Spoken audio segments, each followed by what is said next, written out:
pemirsa, penonton Cepos TV di mana saja Anda berada.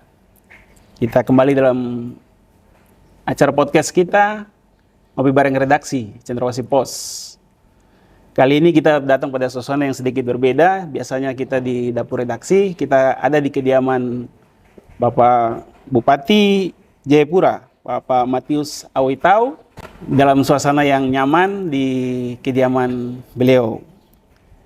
Kali ini kita akan ngobrol bersama Bapak Bupati terkait dengan Kongres Masyarakat Adat Nusantara dan Kampung Adat. Sebagaimana kita ketahui, kurang lebih 1 bulan lagi ya Bapak untuk pelaksanaan satu event skala nasional akan digelar di Kabupaten Jayapura. Dan Kabupaten Jayapura akan jadi tuan rumah bagi ribuan perwakilan masyarakat komunitas masyarakat adat se-Nusantara. Event 5 tahunan yang dimulai sejak tahun 93 ini kali ke-6 akan digelar di Tanah Tabi, terutama di Kabupaten Jayapura. Pak Bupati sebagai Ketua Umum Pelaksanaan Kongres Masyarakat Adat Nusantara, Bapak mungkin bisa cerita sedikit proses awalnya seperti apa sehingga akhirnya diputuskan untuk pelaksanaan Kongres kali ini di Tanah Tabi, khususnya di Kabupaten Jayapura. Tentunya perjuangan yang cukup luar biasa. Silakan Bapak. Ya, terima kasih Cepos TV dan seluruh media yang monitor, dan terima kasih ya pagi hari ini kita ada di sini. Dan Kongres Masyarakat Adat yang ke-6 itu adalah hasil keputusan Kongres ke-5 di Medan 5 tahun yang lalu. Dan itu ada 2 kandidat, Sulawesi Selatan atau Papua. Siap. Tapi pada akhirnya mereka memutuskan di Papua 5 tahun yang lalu. Dari Papua dan Papua Barat, masyarakat adat juga hadir waktu itu. Ya. Dan peserta yang hadir dari wilayah Tabi, mereka juga menyetujui kalau itu dilakukan di Papua, di Jayapura. Saya pikir ini satu penghormatan yang besar dari masyarakat adat di seluruh Nusantara. Yep.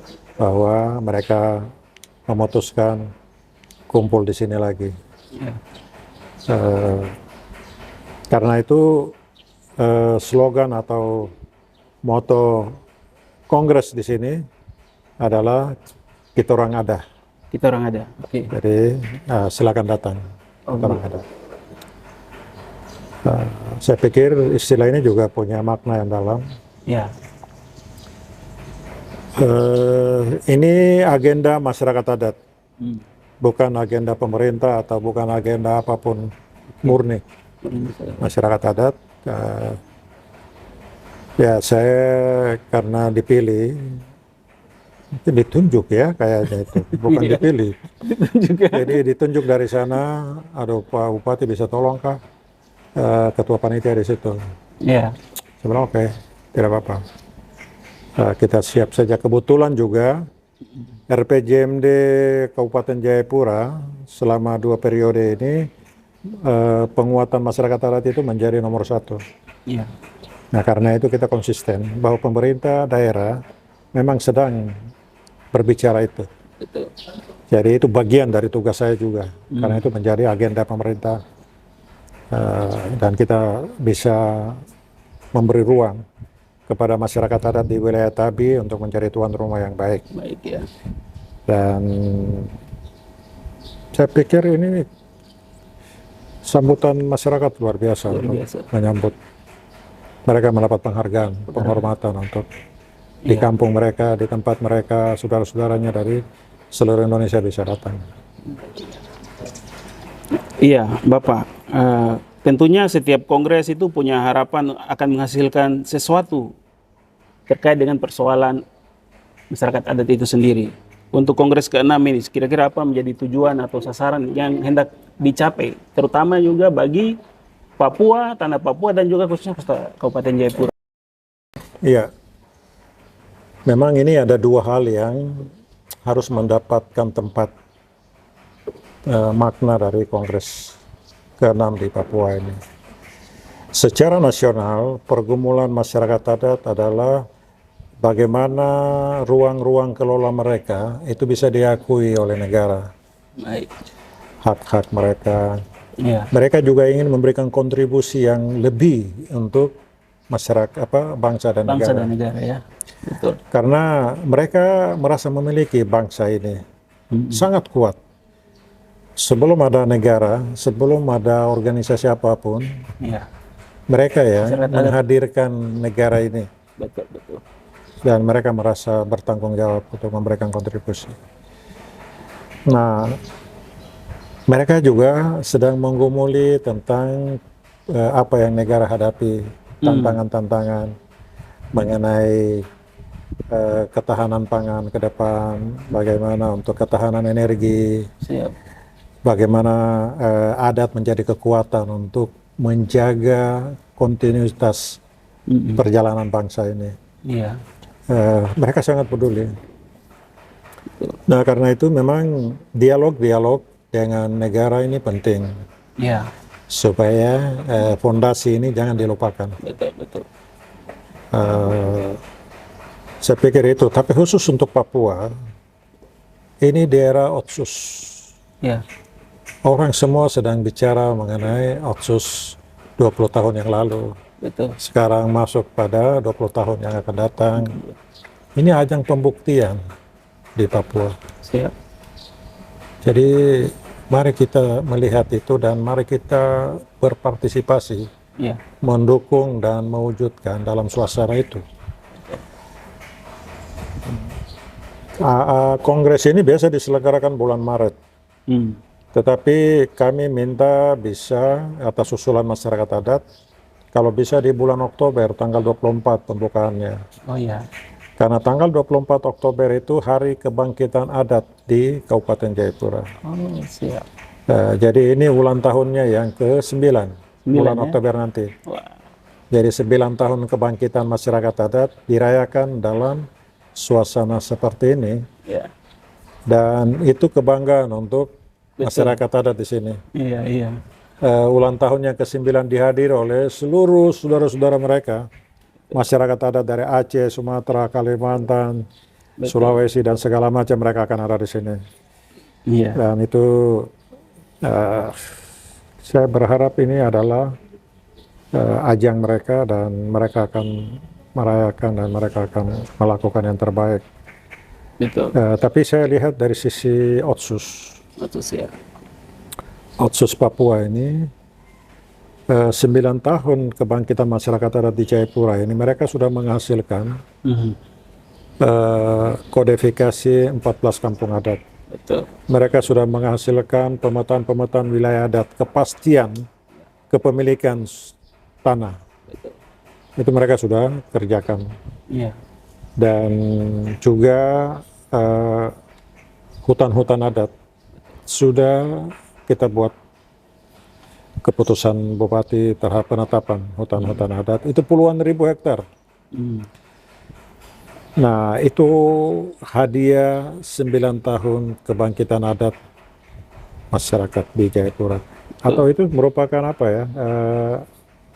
Capaian Capaian ya. dari perintah Undang-Undang Otsus. Kita selama ini tidak punya data tentang batas-batas wilayah, Betul. profil masyarakat Profil adat, masyarakat adatnya ya. berapa banyak, marganya apa saja, Iya, betul. terus kondisi mereka seperti apa. Kita tidak punya data, hanya lisan selama ini. Betul, betul. Nah, karena itu perintah Undang-Undang Otsus di Perdasus 22, Perdasus 23, ada Perdasus lain juga, memerintahkan Bupati Wali Kota segera membentuk tim kajian Iya. untuk mendapatkan data ini. Data spasial, data sosial, dan informasi yang lain, supaya pembangunan bisa diletakkan di atas itu. Nah, itu yang nanti hasil ini yang nanti Presiden besok serahkan. Oh, siap. Kalau misalnya Presiden hadir Ya. dalam Kongres, dia menyerahkan kodifikasi ini, pemetaan-pemetaan wilayah adat, dan menurut saya isi dari Otsus itu data dasar dari Undang-Undang Otsus itu. Nah, mudah-mudahan ini bisa menjadi contoh yang baik bahwa negara konsisten dengan Undang-Undang Otsus ini. Betul. Itu penting besok penting. Karena pro kontra luar biasa mengenai Otsus. Betul. Mana Otsus? Otsus yang seperti apa ya? Seperti apa? Iya. Ini pertanyaan-pertanyaan yang luar biasa dan ini wajar. Betul. Regulasi semua sudah ada. Betul. Baik Undang-Undang Dasar 45, ada undang-undang lain segala macam, Undang-Undang Desa dan Desa Adat, ya Undang-Undang Nomor 6 Tahun 2014 itu bicara tentang itu. Ada Undang-Undang Otsus. Papua penting karena Undang-Undang Otsus ini berdasarkan adat istiadat dan kebudayaan. Mana datanya?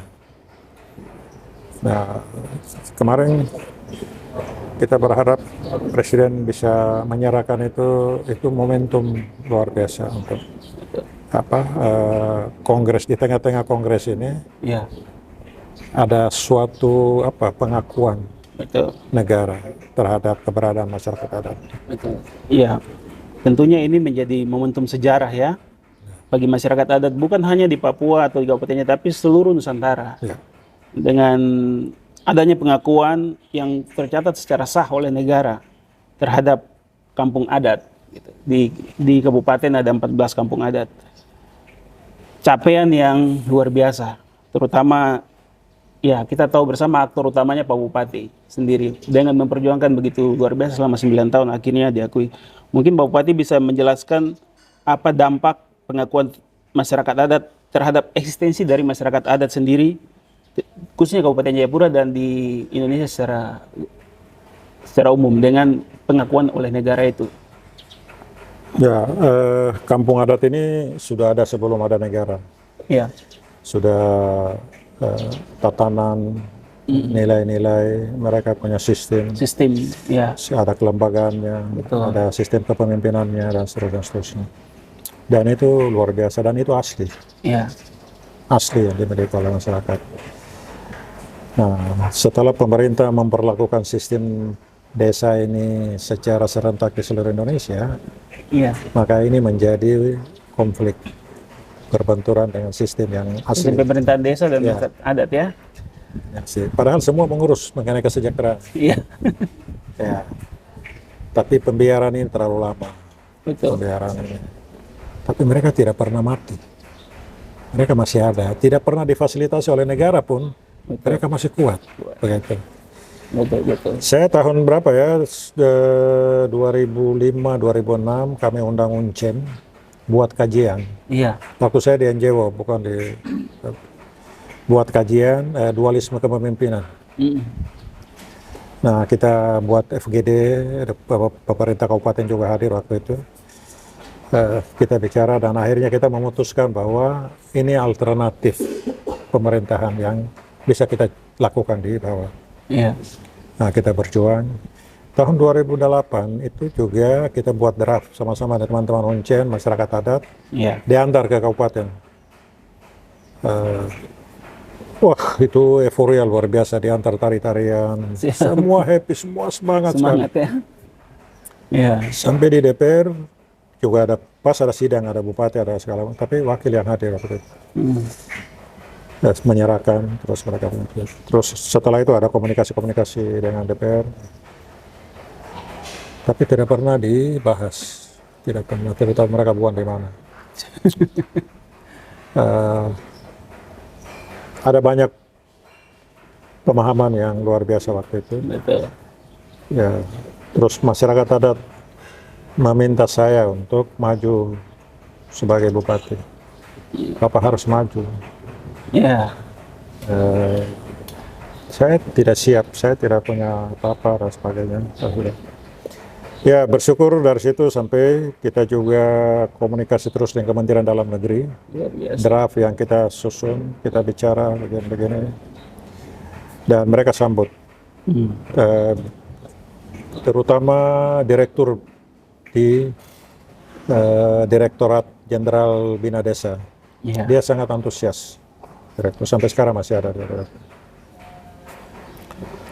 Terus masyarakat adat juga setelah saya dilantik 24 Oktober mereka rapat Iya. 2013, mereka menyatakan bahwa ini waktunya adat bangkit. Bangkit. Jadi itu berapa bulan itu jadi bupati. Betul. Terus acara mereka penutupannya saya datang, mereka nyatakan sikap itu. Iya. Nah itu yang 24 Oktober nanti 9 tahun. Luar biasa. Jadi kami juga komunikasi terus dengan pemerintah pusat, pemerintah provinsi lama di situ. Iya. Lama sekali karena regulasinya belum ada. Diskusi.